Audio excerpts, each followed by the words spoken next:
And now, ladies and gentlemen, stay glued to your seats because we're going to set up the stage. We're moving from one surefire conversation to another.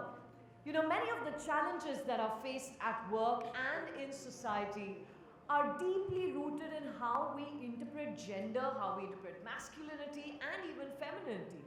As we look to the future, it is time now to deconstruct gender roles and move beyond binary notions of masculinity and femininity.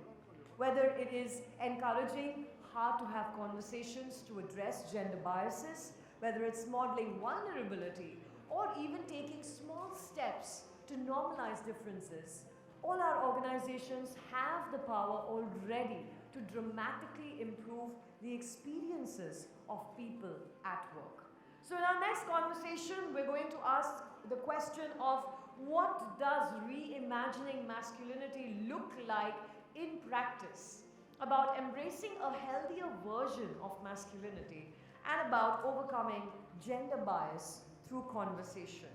Please join me in welcoming on stage our speakers, Santosh Marathe, Regional CEO, Western Region, Apollo Hospitals.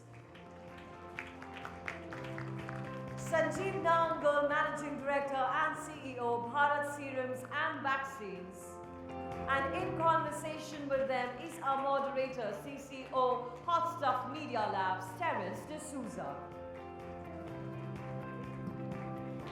Let's have a huge round of applause for our panelists on stage. And let's kick off. Over to you, Terence.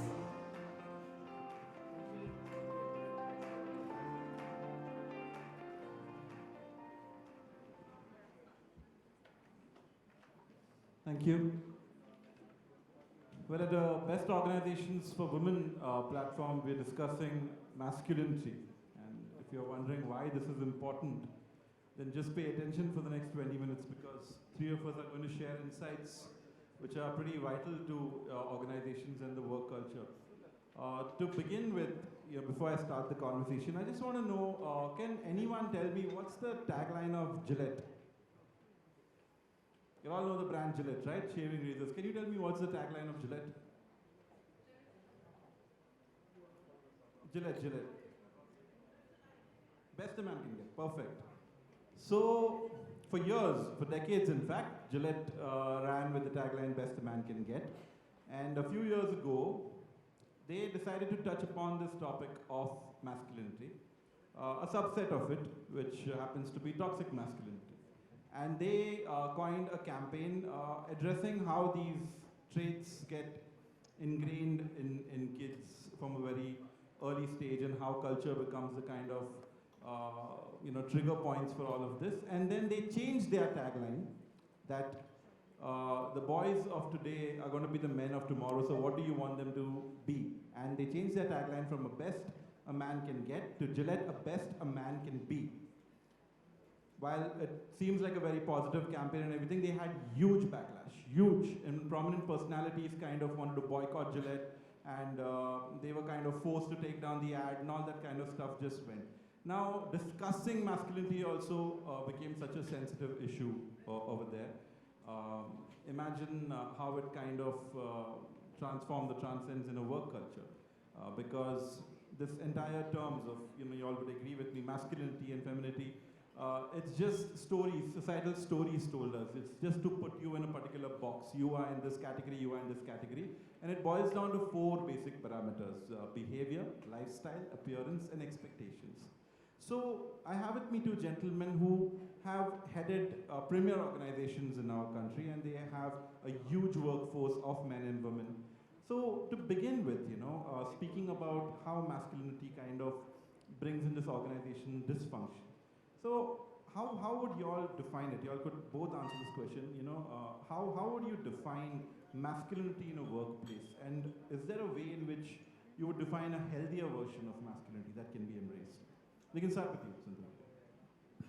Hi. Thank you for the invite. I think the way to look at masculinity, as we always say, I think we should consider human being as the gender race. We should not distinguish between male and female. Unfortunately, I think we always get into that kind of comparison between male and female in terms of this thing. And our piece of advice should be man should not be acting like woman, and woman should not do vice versa. I think unfortunately both nature and men have been a little unfair to women, I think all along the journey. Most of the cases that we hear where young girl childs are deprived to be of their birth, right beginning at that stage, being labeled as eye candies at work, being compromising household work, along with the work portfolio that they handle amazingly well in terms of the overall activities, and obviously getting through the overall pain points of pregnancy or those kind of menopause or other activities which we keep on hearing and saying. So obviously there is not a level playing field, but from a commercial work environment point of view, we firmly believe at Apollo hospitals of equal opportunity. And what great example what we can portray is the 4 ladies who are at the pillars and helps of affair at Apollo hospitals. Themselves are really testimony to what woman power can bring on board in terms of this thing. As a work culture, definitely we encourage what is known as culture of safety. And the second thing which we are very proud about is an opportunity of equal opportunity. So at any point of time, if there are opportunities within the organizational ecosystem, we do enforce that there is an equal opportunity given, whether it is male or female, independent of what they bring on board. It is the competency of the candidate which is taken prime importance in terms of what needs to be done in terms of this thing. And unfortunately, from an Indian culture, as you rightly said, Terence, I think there is a particular gender stereotype, so to speak. So alpha males are typically bound to have to be loud, a little bit aggressive in terms of the overall upbringing, so to speak, from that point of view. And unfortunately, females are always considered to be nurturing, a little submissive in nature. And I think those mindsets needs to change. It all needs to begin from our upbringing of kids. And when we talk about girls being made cautious about the kind of environment that they are entering into, I think there is an equal sense of responsibility on parents to ensure that they upbring the overall kids also in a right manner. So these are a few of the thoughts, and I think we can take it from there. Good afternoon.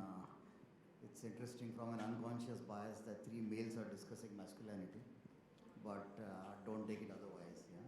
I think for a moment you would hear a lot of this through the day on the Western concept of masculinity. I've headed large multinationals, Johnson & Johnson and MSD, so I can speak for all the rhetoric that we do as MNCs on how the Western concept prevails. But we tend to forget a few things, and I want to define masculinity by explaining a couple of local thinking. And that's how I would carry the conversation forward in the next 20 minutes, is the fact that, look, Ardhanari Nateshwar was our concept. So we have all the time believed that there is a male and a female inside us, or there is a sense of being a male or a female inside us. And that's not about gender biases of behavior, but that's about the way we want to think, that we should think from both sides. We have the same goddess who will be Ma Durga or Saraswati. It doesn't matter. So we have been brought up in an environment where this was true. Where did this all lose out in our country, and where did masculinity got defined as a certain sense of behavior, as you mentioned, is something which we fail to understand at times. But this bias is for real, and when we talk of masculinity from an unconscious bias point of view, that why should this behavior be considered masculinity? I do remember that, I don't know how many of you know who coined this term unconscious bias. I don't see anybody raising their hand. So there is a professor called Meher Banaji, who is an Indian lady from Hyderabad who went to US and became a very famous psychology professor. She is now the head of, I think, psychology at Harvard. So she, since I have met her a few times, she coined this phrase unconscious bias. And the first example she used to give while discussing this difference between masculinity and femininity in terms of how we encounter bias is the fact that she used to recount storms after storms or hurricanes after hurricanes and say that took names, and the male hurricane names suffered less in terms of damage than the female hurricane names. So you hear of Katrina and all those having more damage. And the real reason she mentioned is the kind of bias that we have in our mind, that when it's a male hurricane, it is supposed to be dangerous and people take more care. A female hurricane is not supposed to be that dangerous, and therefore we don't take care. So in our mind, I think I would define it more as a behavior to understand how we need to perform both the sides of the same story. Where we need to be masculine and where we need to be feminine in our own thinking depends on the events, situations, and how we want to carry ourselves forward. And that's about culture building in organizations, which we need to define for. So we need to be a little more deeper in our thought than to just adopt some concepts which are being, like parroted like textbooks everywhere. Yeah. From a branding point of view, I still advocate having female hurricane names. I mean, male hurricane names will just sound stupid. Can you imagine Hurricane Deepak? There are, every alternate hurricane is named Hurricane after. Santosh. I mean, it's not that scary. But there are, yeah. every alternate hurricane is named after a male or a female. Yeah. This is the rule. Yeah. So, as you said, ancient India, yes, we did not differentiate as much. We were pretty much at the same level. In fact, quite interestingly, if you read up on toxic masculinity, it was a term coined in the early 20th century where they defined, okay, and you can tell this to any of the people you know who have these traits, it was defined as men who have not connected very well with their spiritual sides. They were called toxic males, because that's more or less how. So speaking about the whole bias, now we said that, yes, you do promote, equal opportunity and organizations do their best. Working with a lot of corporates, healthcare and pharma also, you all have empathy ingrained in your DNA. So I'm pretty sure that the intent is there, but there is an unconscious bias, there is a gender bias. One way that most people say that we can kind of overcome is to promote conversations. I wanted to just understand where exactly, it's a topic that's very subtle. It's not very in your face, it's not very tangible. So to understand it, I kind of went around and just asked a few of my clients and colleagues, have they come across instances of such gender bias? Few interesting stories which you also could share. One of them was where this manager, who was a woman, was sitting in a meeting, and a male manager sitting right next to her at the same level in the organization. And during the meeting, he tells her, "Why don't you take notes?" Assuming that she's better at it. Mansplaining is pretty rampant. There is also one where a senior boss was going for a meeting. He took a female colleague along, and he happens to tell her, maybe in a light-hearted manner, that use your charms to get us this deal. And he might have said in a light-hearted manner, but it came across pretty sexist. So these are kind of things that often are very prevalent in our organizations.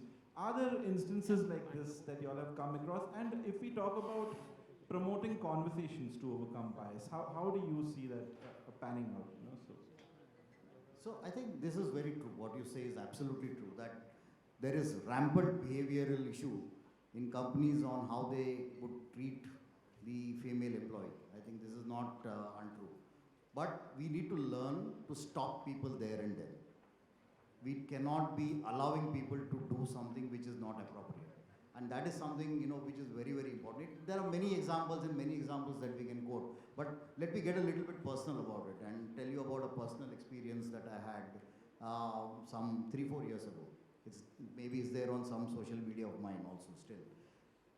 My daughter started working with a consulting company, my elder daughter. And she said she wanted to stitch some suits. So I said, why do you want to stitch suits? You can wear whatever you want. It's not necessary. She said, okay. We went out and I said, let's go to Raymond Made to Measure. And we went to Raymond Made to Measure. And imagine the surprise I had when the manager told me, oh, but this shop is only meant for men. Only men wear suits. Yeah? I did not leave it there. I think the important thing is not to leave it there, because this way, if I had left it there, I would demoralize my daughter. Yeah? I took it up. I reached until Gautam Singhani and made them admit in their board meeting that this was wrong, and made them change their policy that they cannot have this biased policy of saying that only men wear suits. This cannot be a marketing policy. Yeah? This is a stature statement of a company. So we needed to fight until then to make it change. So every organization needs to fight. And I'll give you one more example. We are a women's health company by our product range, mostly. So as a women's health company, if we don't demonstrate that we care, that women should be successful, then we are talking nonsense.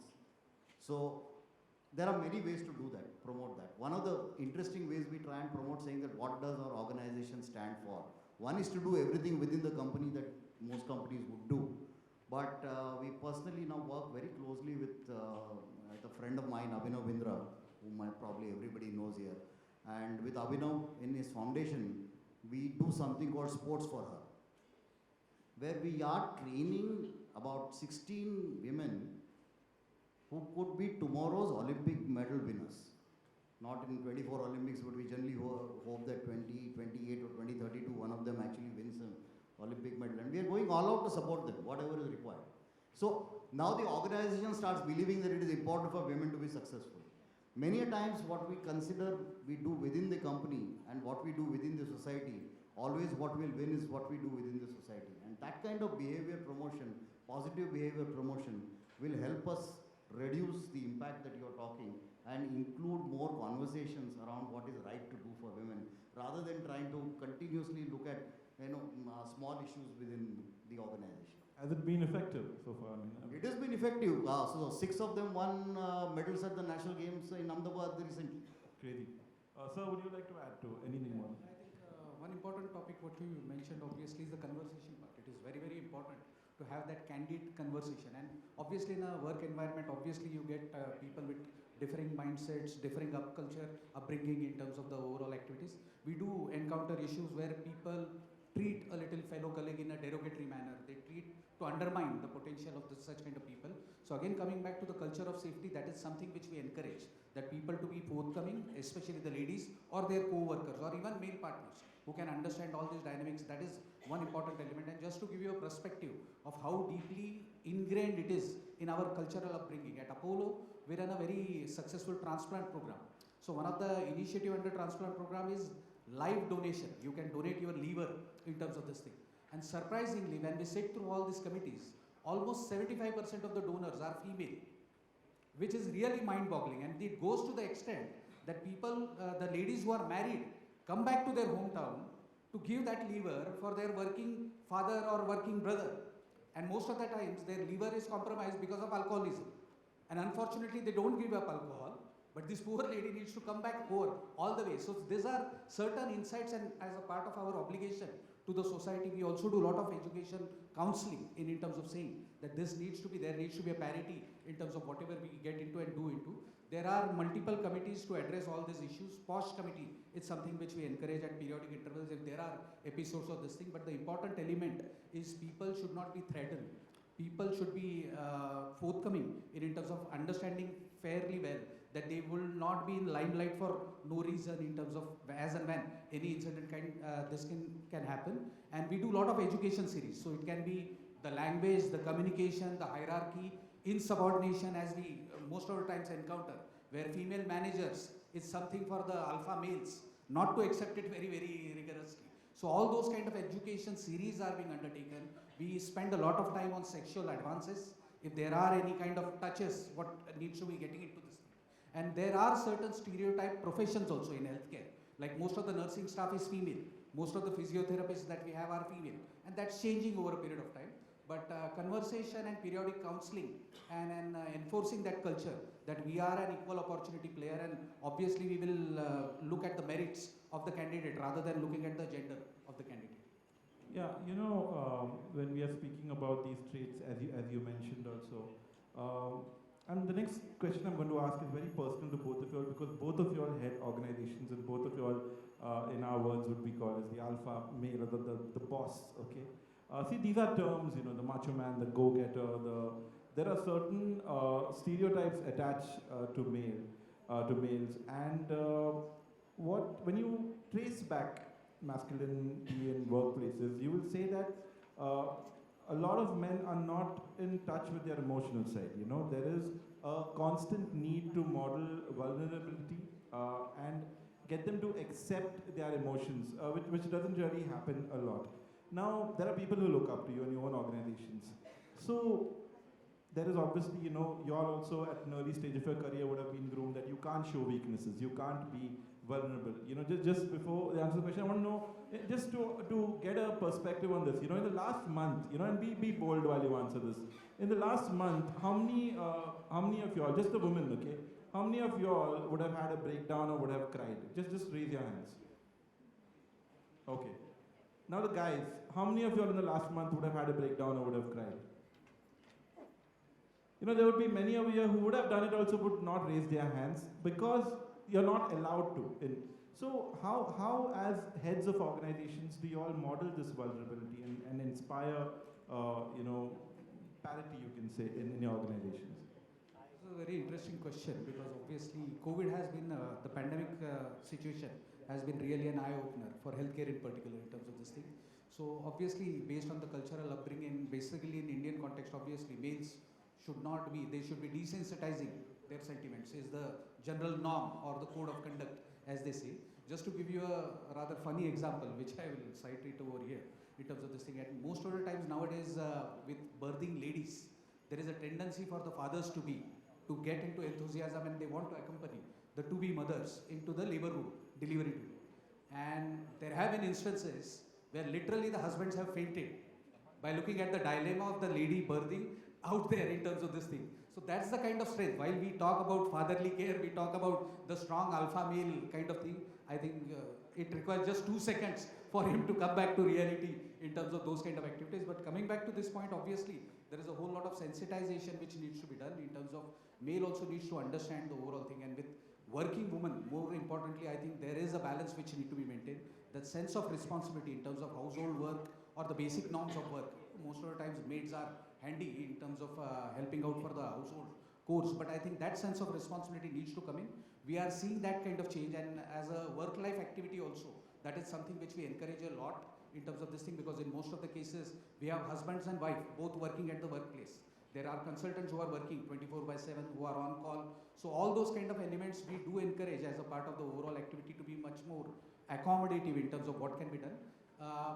Mental health is another topic which we have invested a lot in the last 2 to 3 years in particular, and definitely anonymous kind of helpline really helps, because still that male stigma of wanting to cry or wanting to break down is something which is not acceptable, unfortunately, in the Indian male context. But we have seen male consultants or male staff members getting breakdown and getting into nervous breakdowns, getting into serious conditions in terms of this thing. So we have seen a lot of headways being made in that direction.